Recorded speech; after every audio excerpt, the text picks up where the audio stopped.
Good morning, good afternoon, or good night. Wherever we find you, welcome to another episode of the True Fitness Podcast. I'm your host, Adrian Conway, and today we have a question that is pretty direct in regards to I do CrossFit, but I'm very curious on how to attack weakness while holding on to my strengths. And this question was brought to us by at Fusion Gains, attacking weaknesses and holding on to strengths. At Fusion Gains, what's up, my bro? Um, Hopefully, we are attacking that headlong when it comes to your personal fitness. But I think he's asking a question that is extremely common. This question and concern about how do I potentially get better at the things that I struggle with, but also not really have too much of a setback with the things that I'm actually good at, I already excel at to a degree. To answer that question, there's a few things that we got to consider. The first and foremost one is that it depends on who you are and where you come from and what those strengths and weaknesses are. I'm going to use myself for example. I came into this sport with a background in football. My entire life was based around power sports. I played basketball all the way through 10th grade. Then I focused on football and I did track my junior and senior year. Um, I played at a high level. I was a gym junkie. I was a weight room warrior, whatever you want to say. So I could lift, I could sprint, I could suffer. I had the proper mentality for the sport. I had all the things. But what I didn't have was a broad base of aerobic capacity.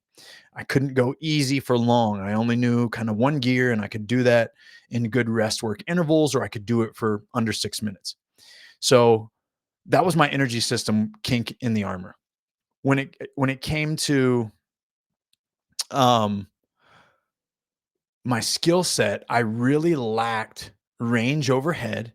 I'm concerned my athletic background again. I could back squat over 500 pounds. I could bench press over 400 pounds. I could pull a ton of weight, although we didn't prioritize the deadlift. And I could do power Olympic lifts, but my snatch was trash because I had poor overhead mobility.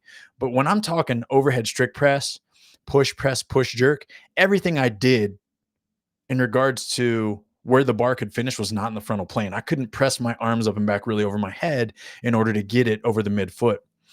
I say all this to highlight that I had good raw physical measurables, but there were some glaring weaknesses.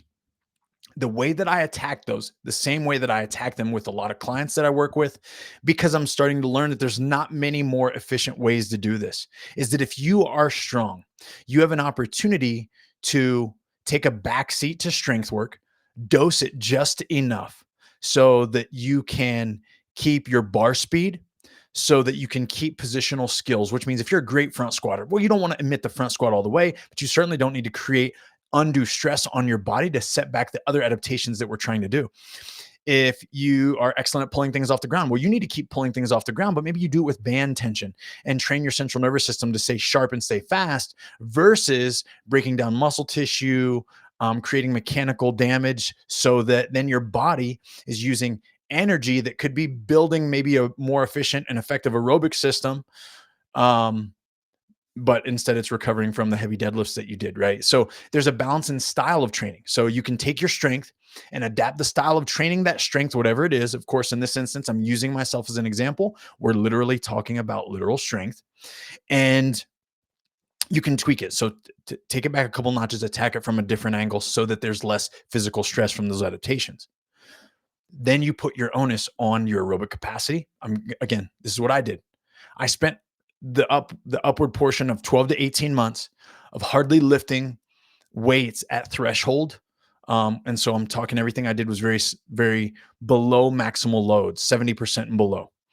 And I did this for a while, but I was doing 3 days a week of 60 minutes or more, slow, steady aerobic work. And I was doing 1 day a week of 90 minutes of aerobic work. I did this for almost a year.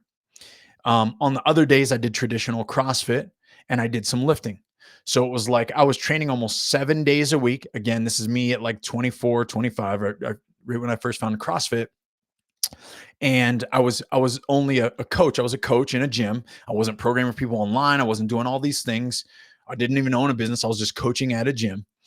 And so I was training around my clients and my coaching. And of course, I was single. So my life aligned with really being a full time athlete to a degree. Again, all this matters. So I'm telling you this story and painting this picture because it was the way I was able to set up my training structure and my lifestyle. I slept plenty. I weighed and measured food. All of this was very new to me. I was diving in headfirst. I became a very well-rounded athlete after that year. I could then run a legitimate 5K. I could swim pretty well, especially for a CrossFitter. Um, my mile time was drastically down.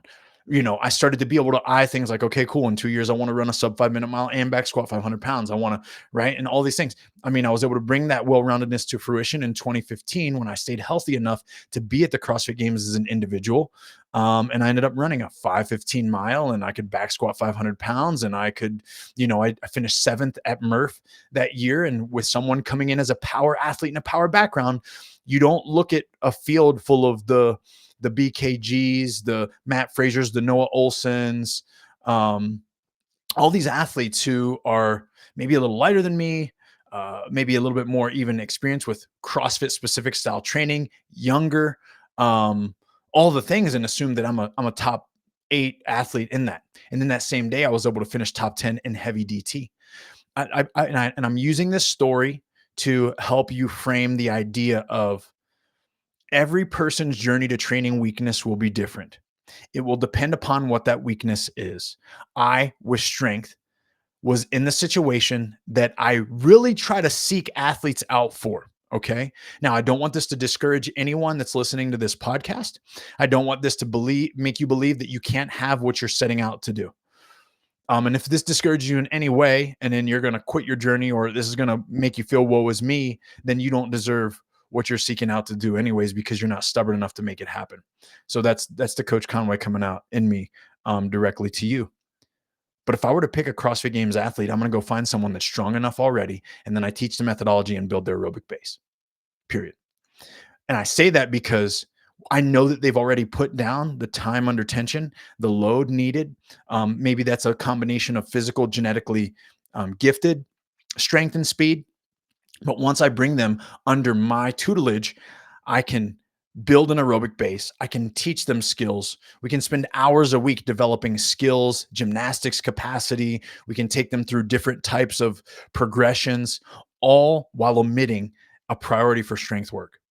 This will expedite this process like crazy. And I say that because strength is what takes the longest to build, real strength, right? So I'm not talking about just building up a clean and jerk where there's some high skill involved, there's speed on the bar and a snatch. I'm talking like you got to be able to squat, you got to be able to pull, you got to be able to squat at 70% for many reps, you got to be able to squat, thruster, 60% of your one max clean and jerk X amount of times. Like, this is the kind of strength that you see on display at the CrossFit Games where you're like, whoa, okay, that's just different, right?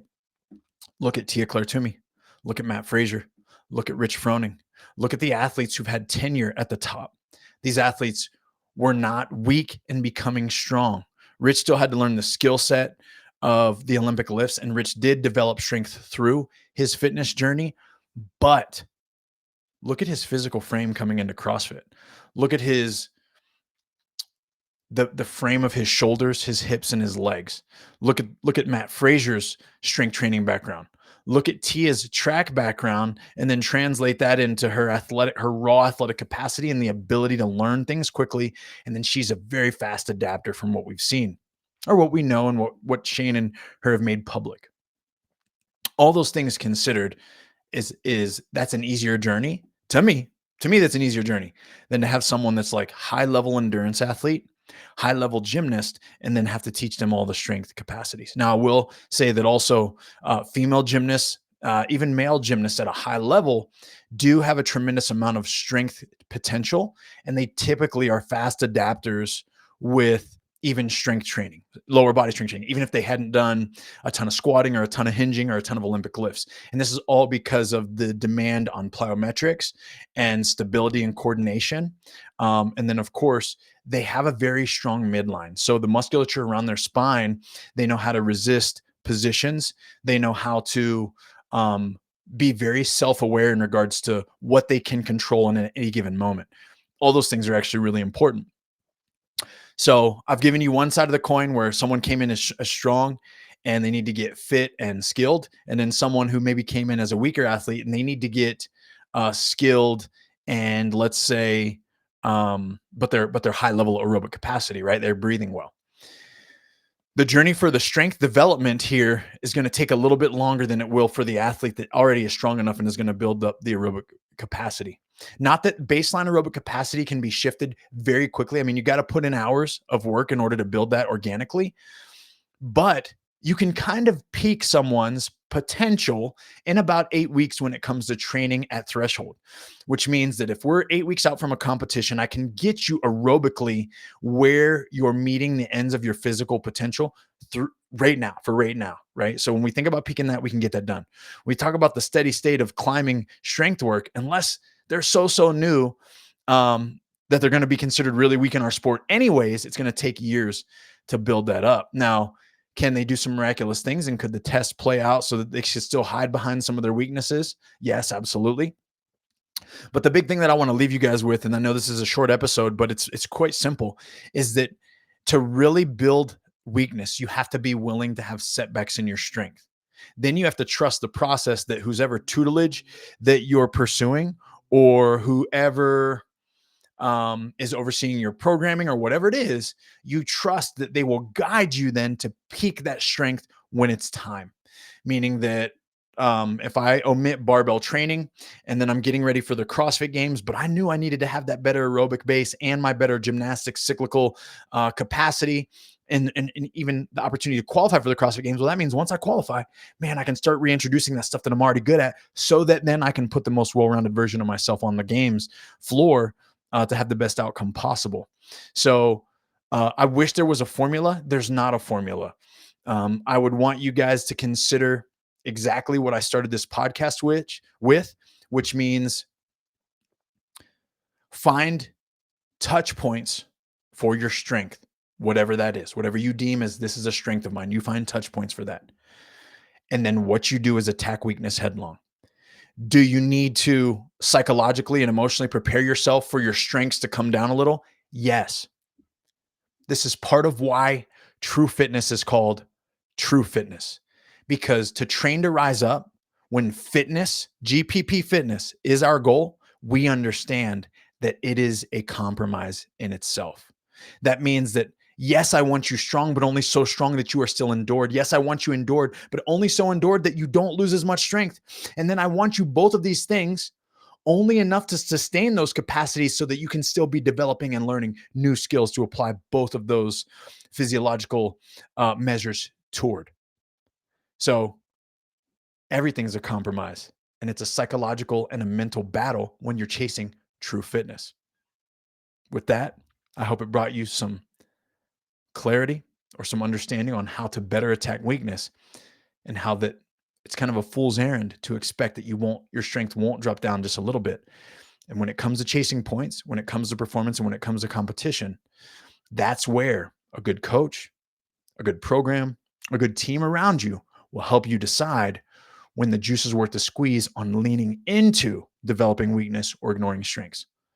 Sometimes it even depends on what field you're competing against and where you're trying to go, that will dictate where you need to actually leave points on the board or be willing to sacrifice for those few points on a leaderboard, because they're not all the same. I'd actually want everyone to consider this, but study programming, study testing, study competitions, study tendencies that the CrossFit Games has, study the tendencies of the Open, study the tendencies of regionals and semifinals and all these things. There's tendencies. Every human has them. The CrossFit Games certainly has them. And well, as much as I'd love our sport to truly be constantly varied, it's not. And if we can identify these patterns and we can identify the population of athletes that qualify for these types of events, you can start to see where there might be validity in stealing points. There might be validity in be a home run on these kind of workouts, be a home run hitter on these kind of workouts, because 60% of the time that's what comes out. So the other 40% of the time, if those are your weaknesses and it's only 40%, well, right. this would lead me down a complete different rabbit hole of programming and discussing those things. And I don't want to take this there quite yet. So I hope this episode brought you guys some value. Of course, reach out to us.